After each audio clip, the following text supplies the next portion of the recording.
Hello my dear student, welcome to my channel Sarman lecturer. आज का ये वीडियो क्लास 10th के स्टूडेंट के लिए सबसे ज्यादा इंपॉर्टेंट है। ठीक है, आज मैं आप लोगों को बताऊंगा कि आपके बोर्ड एग्जाम में जो गद्यांश है और बोर्ड एग्जाम में जो पद्यांश है, ठीक है, उसको आपको बोर्ड एग्जाम में कैसे सॉल्व करना है। अगर आपको नहीं आता, 100% आपको नहीं आता, ठीक है, तो भी आप कैसे बोर्ड एग्जाम में सॉल्व करोगे।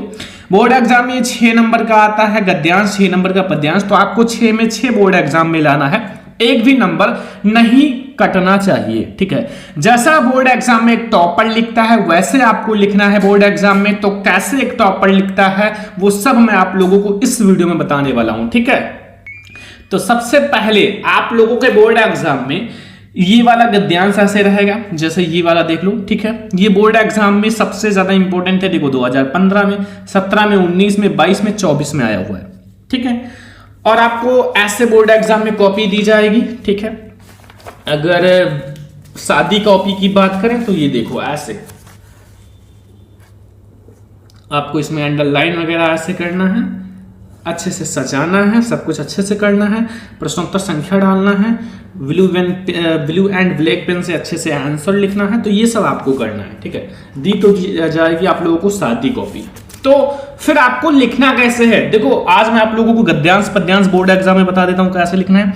ऐसे जीवन परिचय, निबंध, सेंट्रल आइडिया, लेटर, एप्लीकेशन, हर एक चीज मैं आपको बताने वाला हूं।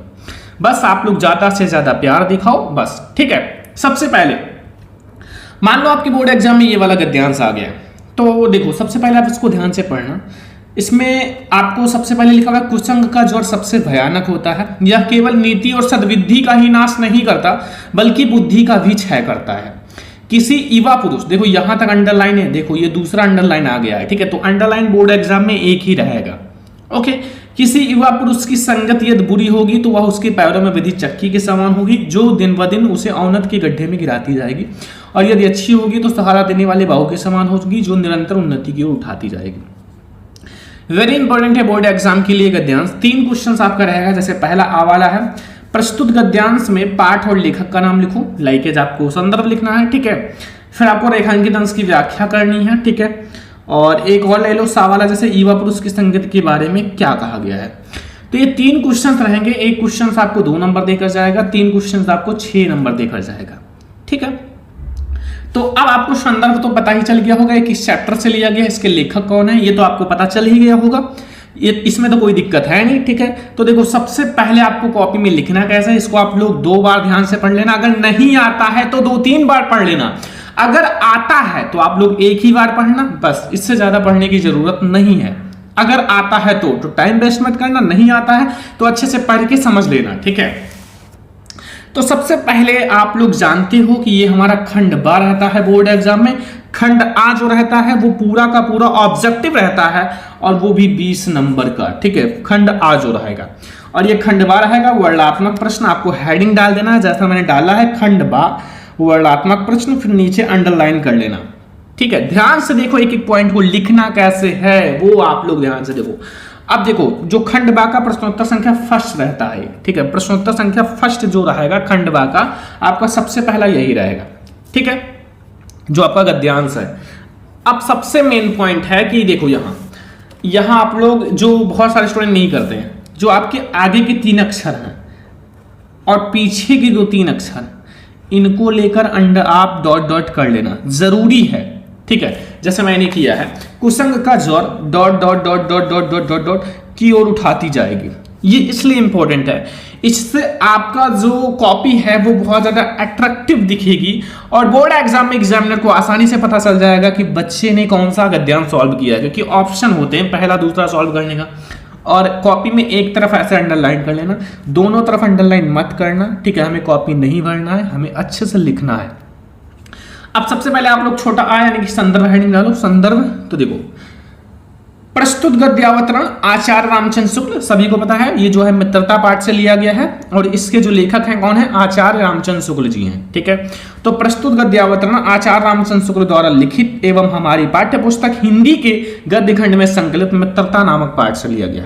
किस पाठ से, मित्रता नामक पाठ से लिया गया है। ठीक है, इसमें देखो मित्रता पाठ से लिया गया, तो ये आपको पता चल गया। तो लेखक का नाम और पाठ का नाम ये दोनों आप लिख दोगे।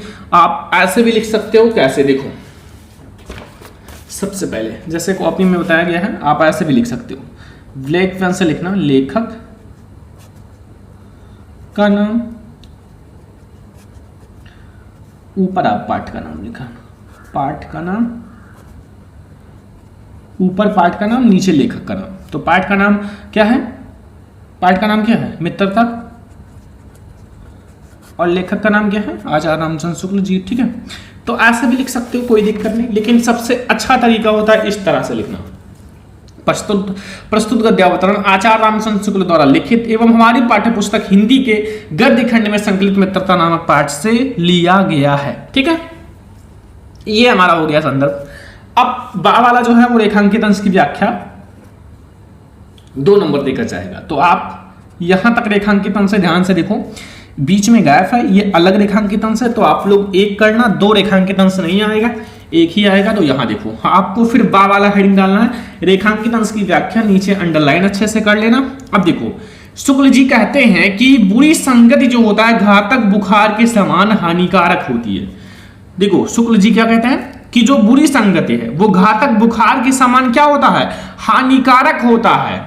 जिस तरह कोई व्यक्ति जो होता है यदि भयानक ज्वर से ग्रसित हो जाए, जिस तरह एक व्यक्ति जो होता है अगर भयानक ज्वर मतलब बहुत ज्यादा जिसको बुखार हो जाता है, ठीक है, ज्वर से ग्रसित हो तो वह ज्वर शरीर और स्वास्थ्य को नष्ट कर देता है। तो वो ज्वर, वो बीमारी जो है वो आपके शरीर को भी नष्ट कर देगा और आपका जो हेल्थ है, स्वास्थ्य है, उसको भी नष्ट कर देता है तथा कभी कभी प्राण भी ले लेता है, तथा कभी कभी जो प्राण है ना, प्राण भी इसके पीछे चला जाता है। ठीक है, उसी प्रकार बुरी संगत हमारी नैतिकता को, मन को, बुद्धि को नष्ट कर देता है। ठीक है, तो ये आप लोगों का है रेखांकित अंश की व्याख्या जो आपको करना है, रेखांकित अंश की व्याख्या। ठीक है, तो ये आपको सबसे पहले संदर्भ आपको लिखोगे, आपको 2 नंबर मिल जाएगा, रेखांकित अंश की व्याख्या में 2 नंबर। अब तीसरा तो आप लोगों को आंसर मिल जाएगा कहां, आपकी गद्यांश में ही। ठीक है, कि युवा पुरुष की संगति के बारे में क्या कहा गया, सभी को पता हो गया युवा पुरुष की संगति के बारे में क्या कहा गया है। ये हमारा तीसरा क्वेश्चन है, ये भी आपको 2 ही नंबर देकर जाएगा। देखो, युवा पुरुष की संगति जो होगी बुरी होगी तो वह उन्नत के गड्ढे में प्रतिदिन गिराती जाएगी। अगर आपकी जो संगति है वो बुरी है, खराब है, गलत लोगों के साथ रहते हो तो आप उन्नति नहीं कर पाओगे, अवनत के गड्ढे में गिराती जाएगी। और यदि अच्छी होगी तो निरंतर उन्नति की ओर उठाती जाएगी। तो ये भी आपको 2 नंबर मिल जाएगा। तो मतलब 2 नंबर आपके 3 क्वेश्चन रहेंगे और लास्ट में आपको एग्जामिनर यहां लिखेगा 6 में 6। लेकिन तरीका सही होना चाहिए। जैसे मैंने लिखा है खंडबा, वर्णात्मक प्रश्नोत्तर संख्या फर्स्ट, सब कुछ अच्छे से डाला है। फिर ये भी मैंने डॉट डॉट कर दिया है 3-3 अक्षर का। फिर मैंने आपको आ वाला, बा वाला, सा वाला तीनों क्वेश्चन को अच्छे से सॉल्व किया। एक लाइन ही छोड़ना है, लाइक पहला आ वाला हो गया तो एक ही लाइन छोड़ना बा वाले के लिए और एक ही लाइन छोड़ना सा वाले के लिए। ऐसा नहीं कि आप कॉपी भरने के चक्कर में 2-2, 3-3 लाइन छोड़ दो, ये गलत तरीका है। ठीक है, और हाँ, हो सके तो आप ब्लैक पेन से यहाँ अपना रूल नंबर लिख देना हर एक पेज में। रूल नंबर जैसे 22, 43, 71, 95 ऐसा आप अपना रूल नंबर लिख देना, क्योंकि उससे आपकी कॉपी चेंज होने का खतरा बिल्कुल खत्म हो जाएगा। क्योंकि नीचे जब हर एक पेज में लिखे रहोगे तो कॉपी थोड़ी काट देंगे। ठीक है, तो इसलिए आप ट्राई नहीं, बिल्कुल 100% लिख देना। ठीक है, हर एक पेज में नीचे जैसे आपने लिखा, आंसर खत्म हुआ, नीचे आप रूल नंबर लिख दो तुरंत। ठीक है, बाद में मत छोड़ना वरना बाद में भूल जाओगे। तो ये हमारा हो गया पहला जो आप लोगों का प्रश्नोत्तर संख्या फर्स्ट है। गद्यांश आपको ऐसे सॉल्व करना है, नहीं आता है रेखांकित अंश की व्याख्या, ठीक है, तो भी आप बना के लिख देना। मित्र के बारे में जो भी जानते हो लिख देना, नंबर भर के मिलेगा, उसमें कोई टेंशन की बात नहीं है। ठीक है, अब आप लोगों के माइंड में चल रहा होगा सर जी गद्यांश तो पता चल गया, अब पद्यांश कौन बताएगा। पद्यांश भी बता देते तो मजा आ जाता। तो देखो, पद्यांश भी मैं आप लोगों को बता देता हूं, उसमें कोई दिक्कत नहीं है। ठीक है, सबसे पहले हम लोगों ने गद्यांश देख लिया ना 6 नंबर का, और पद्यांश भी 6 ही नंबर का आता है, तो हम वो भी देखेंगे।